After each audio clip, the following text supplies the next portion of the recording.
So I'm wearing my my goddamn what the fuck are these called?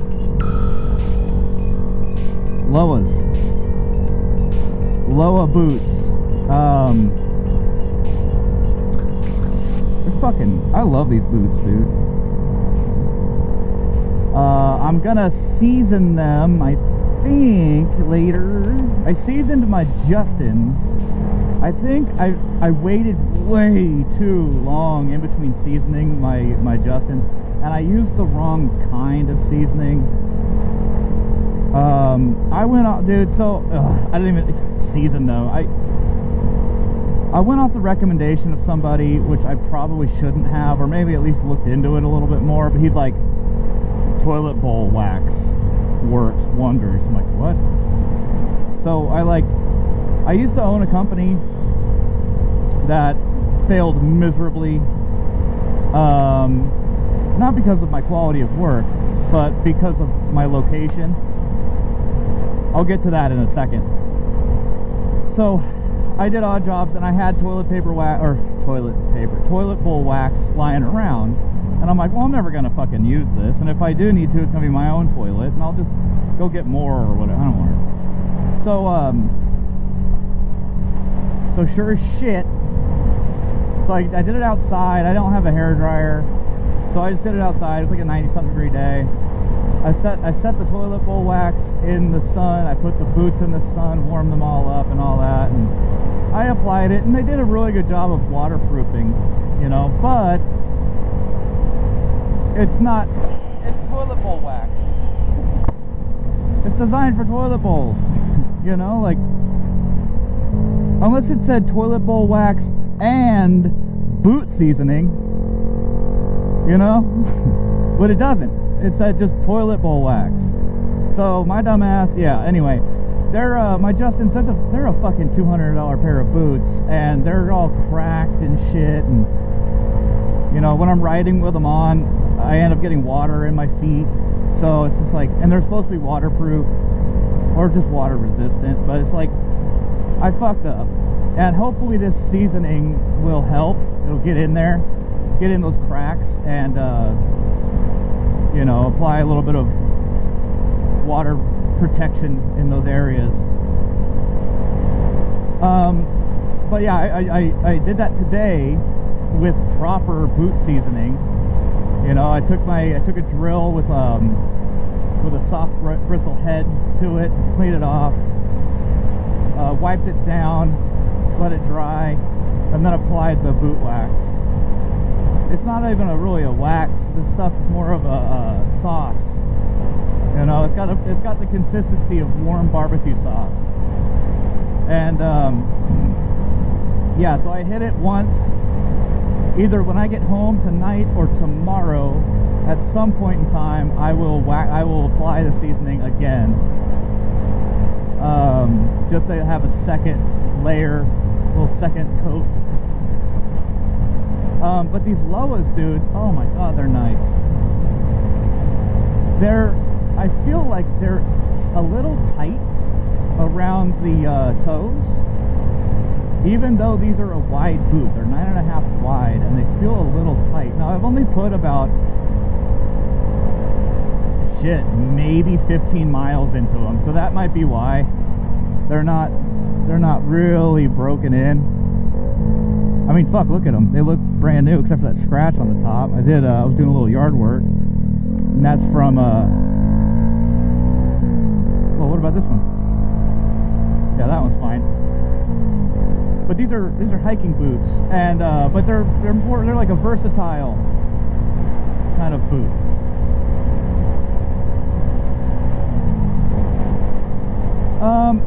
So yeah, I used to own a business.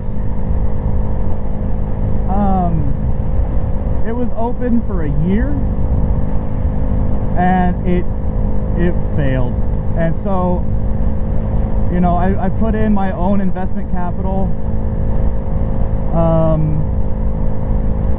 I guess you could call it it's actually venture capital. It was my own money.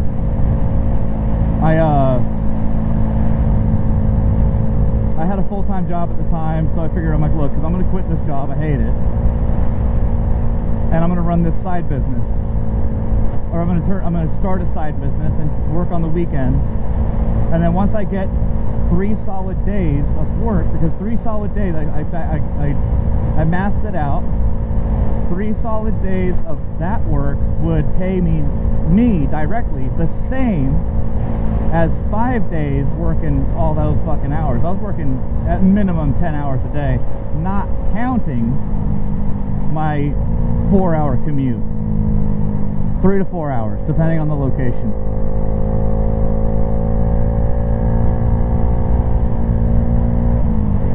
So, yeah. I was getting bites. I used a lead generation software, a program, app, company, whatever you want to call it. And you know, my leads were coming in fine. You have to pay for them. You have to give them a certain amount of money up front, which, you know, at first I'm like, this sounds like a pyramid scheme. But I mean, it's marketing. You have to pay for marketing. I get it. So anyway, yeah, it just didn't. It started. I was picking up steam. I really was. You know, I don't want to downplay myself. I was doing mostly heating and fireplaces. I would do some electrical on your air conditioner and all that fun stuff. I didn't have any refrigerant game. I wanted to get out of the refrigeration game. You know, I was in HVAC. I just found it stressful. You know, there's a lot of moving parts that, you know, I know how to do it, and I was doing fine at it. It's just that when you deal with refrigeration, you gotta have it down to start your own business, and not just down, but you gotta be able to eat the cost if you fuck up. And that part right there was, maybe I would have broken into it later if it were to pick up more steam, but because if you fuck up, you have to eat that cost, and that cost could be in the thousands of dollars, you know, and which is why some of these companies, or why all companies really charge extra, is because they need to have funds available for their fuck ups.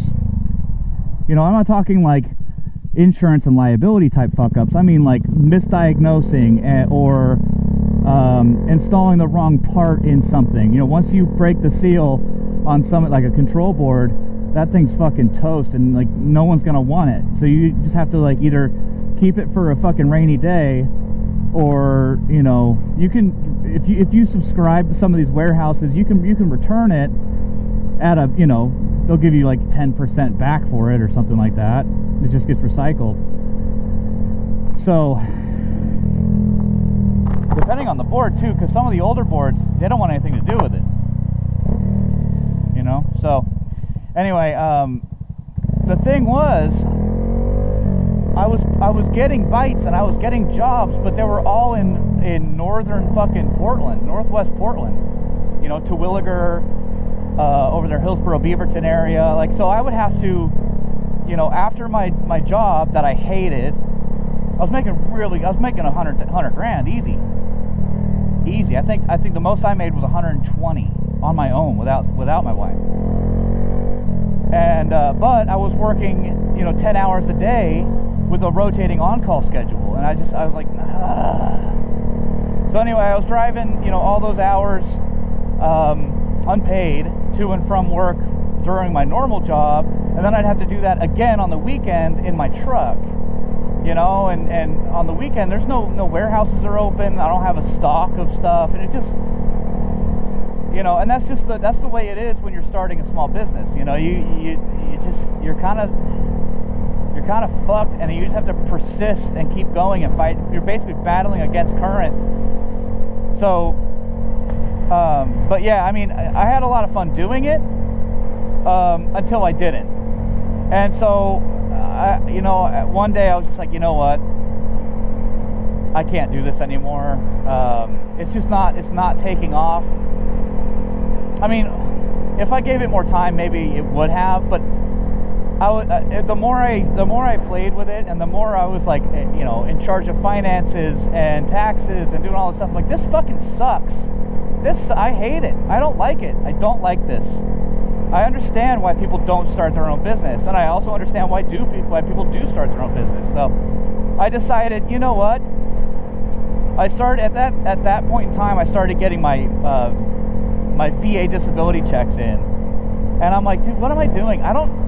You know, I realized that my disability checks pays my mortgage and then some. So I'm like, what am I doing? My wife started getting hers as well at that point. I'm like, yo, what the fuck am I doing?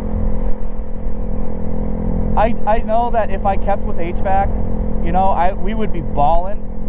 You know, the stuff we make is tax-free from the VA, so that's all just pocket. So everything else would just be fuck money. But, and I could always go back, you know, I tested into the local union as a journeyman. I wasn't union. And I almost took a job with a company that was union, a plumbing company who was opening up an HVAC branch, and I was going to be, you know, one of the top dudes in that. And I was like, I don't want to. I'm done with it. I don't want to. Because one, their business model sucked. Their business model was the same as the other company I left, which is rather predatory. Yeah, no bueno. I'm good, thank you. So now I drive a bus. I'm fucking thrilled. I'm super happy with my life. You know, we make enough to get by and more. I am not rich. I am not balling, but I'm happy as fuck. I have time. Like, I just spent 4 hours at home fucking off, you know? I have time to go to the gym and not like really stress about it, and it's not before or after work. It's in the middle of the day where, you know, the people in there are either old or whatever, and I don't need to share equipment. So anyway, thanks for letting me bullshit with you. I love you, and I'll see you in the next video.